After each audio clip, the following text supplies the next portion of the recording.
Hello friends, welcome to Binary Dose. आज के इस वीडियो में हम बात करेंगे स्कूलिंग की। But before that, make sure you like the video and subscribe to Binary dose.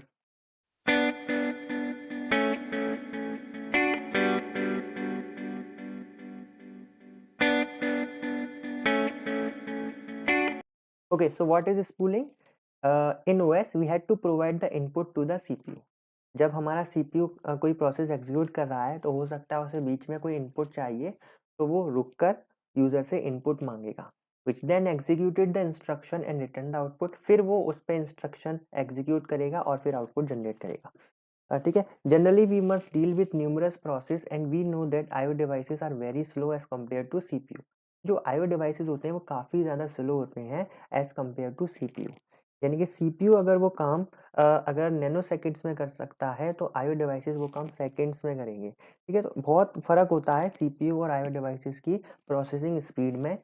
तो during input CPU remain idle most of the time.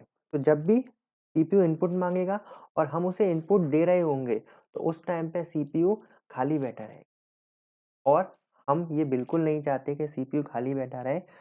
हम एफिशिएंसी के लिए क्या चाहते हैं कि सीपीयू का हम ज़्यादा से ज़्यादा यूज़ करें। सीपीयू को हम कम से कम फ्री छोड़ें, कुछ ना कुछ वो काम करता ही रहे। ठीक है, ये हमारा मेन मोटिव होता है।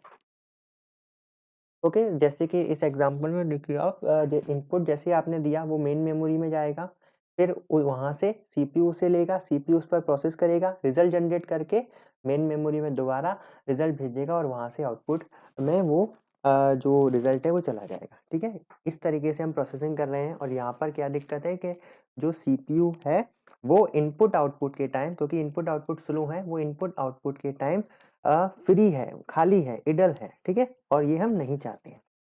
तो हमने इसका सॉल्यूशन क्या निकाला, हमने एक सेकेंडरी मेमोरी लगा दी। आप इसे सेकेंडरी मेमोरी बोल लीजिए या बफर बोल लीजिए, कुछ भी बोल लीजिए। तो ये इनपुट जब भी हम देंगे ना सीपीयू के लिए तो वो इनपुट मेमोरी में ना, मेन मेमोरी में ना रहकर कहाँ स्टोर हो जाएगा, सेकेंडरी मेमोरी में स्टोर हो जाएगा। और जब सीपीयू एक इनपुट पर प्रोसेस कर लेगा और उसे अगला इनपुट चाहिए होगा तो वो यूजर से नहीं मांगेगा, वो डायरेक्टली सेकेंडरी मेमोरी से वो एक्सेस कर लेगा। ठीक है, सेकेंडरी मेमोरी से वो पहले मेन मेमोरी में आएगा और फिर वो सीपीयू से एक्सेस कर लेगा। ठीक है, तो मेन मेमोरी और सेकेंडरी मेमोरी इनका जो प्रोसेसिंग टाइम है वो कंपेयर टू इनपुट तो हाई है। ठीक है, ये थोड़े फास्ट है इनपुट से, तो यहाँ पर हमें थोड़ा अच्छा फ़ायदा मिल जाता है कि सीपीयू कम टाइम के लिए खाली रहता है। ठीक है, तो जो भी हमारा इनपुट है वो हम कंटीन्यूअस वे में देते जाएँगे और वो सेकेंडरी मेमोरी में स्टोर होता जाएगा। जभी भी सीपीयू को ज़रूरत पड़ेगी वो यूज़र से नहीं माँगेगा, वो सेकेंडरी मेमोरी से इनपुट को लेकर उस पे प्रोसेसिंग करेगा और आउटपुट जनरेट कर सकता है। तो यही है पूरा आइडिया स्पूलिंग का। ठीक है, अब हर एक डिवाइस के अपने-अपने बफर होते हैं। ठीक है ना? तो ऐसा नहीं है कि सब डिवाइस का एक कोई सेंटर बफर है, ऐसा नहीं होता। हर डिवाइस के अपने-अपने बफर भी हो सकते हैं। ठीक है, spooling also known as simultaneous peripheral operation online. This is the full form for spooling is an IO management or buffer management technique that allow the data of the input output process to be temporarily stored in a secondary memory. ठीक है, जो भी हमें data process करना है वो temporarily हम secondary memory में स्टोर रखेंगे, which will be executed by the CPU और डिवाइस और अ प्रोग्राम। और जब सीपीयू को नीड होगी तो वो वहां से उसे लेकर एग्जीक्यूट कर पाएगा। This data will stored in the secondary memory until the system or a program requests the data for its execution. ठीक है, जैसे इसका एक एग्जांपल आप देख सकते हैं प्रिंटर में। जैसे हमने प्रिंटर को कमांड दिया कि 20 पेज प्रिंट करने हैं, तो वो 20 पेज हम एक एक करके नहीं देते प्रिंटर को, हम डायरेक्ट पीडीएफ, जैसे मान लीजिए आपकी पीडीएफ में 20 पेजेस हैं, आपने एक बार प्रिंट कमांड रन किया और वो 20 पेजेस जो हमारा जो प्रिंटर है उसके बफर में स्टोर हो जाएंगे सीक्वेंस वाइज। ठीक है, तो फिर कंप्यूटर फिर जाकर कोई और काम भी कर सकता है और वो उस बफर से, जो प्रिंटर है उस बफर से एक एक करके पेज लेता जाएगा और प्रिंट करता कराता जाएगा। ठीक है, तो इस तरीके से यहाँ पे स्पूलिंग वर्क करता है।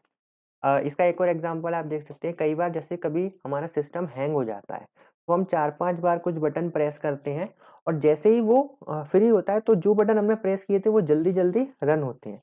यानी कि जब हम वो बटन प्रेस कर रहे थे ना तो सीपीयू उन्हें एग्जीक्यूट नहीं कर रहा था वो, लेकिन बफर में स्टोर हो रहे थे। तो जब जैसे ही सीपीयू फ्री हुआ तो वो सारे इंस्ट्रक्शन रन हो गए और एकदम जल्दी-जल्दी एग्जीक्यूट हो गए। ठीक है, ये सब है जो मैंने आपको बताया। ओके, प्रिंटर एग्जांपल है। एडवांटेज क्या है? The spooling operation make use of disk as a very large buffer की तरह डिस्क को यूज करते हैं। It enable application to run at the CPU speed while IO devices operate at their full speed. तो IO अपनी speed से चल रहा है, सीपीयू अपनी स्पीड से चल रहा है, कोई दिक्कत नहीं है। Cooling on the other hand is capable of overlapping IO operation for one job with processor operation for another। ठीक है, on other hand is capable of overlapping IO operation। यहाँ पे IO operation का overlapping हो सकता है एक job के लिए with processor operation for another, क्योंकि अगर कोई सीपीयू है वो किसी प्रोसेस को रन कर रहा है तो हम आईओ ऑपरेशन ओवरलैप कर सकते हैं, एक साथ हम सारे आईओ ऑपरेशन वहां पर भेज सकते हैं। वो सेकेंडरी मेमोरी में स्टोर होंगे और जब सीपीयू की जरूरत पड़ेगी वो वन बाय वन उन्हें ले लेगा। डिसएडवांटेजेस क्या है? Spooling needs a lot of storage in certain situation. अगर हम सभी के लिए एक एक बफर दे रहे हैं तो ऑफ कोर्स हमारा काफ़ी ज़्यादा मेमोरी खर्चा होने वाला है। इट में इंक्रीज डिस्क ट्रैफिक, ये डिस्क ट्रैफिक में भी काफ़ी ज़्यादा ट्रैफिक बढ़ा देंगे, क्योंकि कई बार हम इनपुट आउटपुट देंगे तो वो प्रोसेसिंग स्पीड होगी तो फिर डिस्क से काफ़ी ज़्यादा इनपुट आउटपुट होगा डेटा का, तो ये डिस्क का ट्रैफिक इंक्रीज कर देगा। ओके, तो ये था स्पूलिंग। आई होप आपको ये वीडियो पसंद आया होगा। अगर आपको कोई भी डाउट है रिगार्डिंग स्पूलिंग तो आप कमेंट सेक्शन में जरूर पूछिएगा। इन नोट्स को आप एक्सेस कर सकते हैं टेलीग्राम पर, लिंक आपको डिस्क्रिप्शन में मिल जाएगा। इस प्लेलिस्ट को एक्सेस करिएगा, अभी बहुत सारी वीडियो आने वाली है और हम डिटेल में ऑपरेटिंग सिस्टम को समझने वाले हैं। Okay, thank you very much.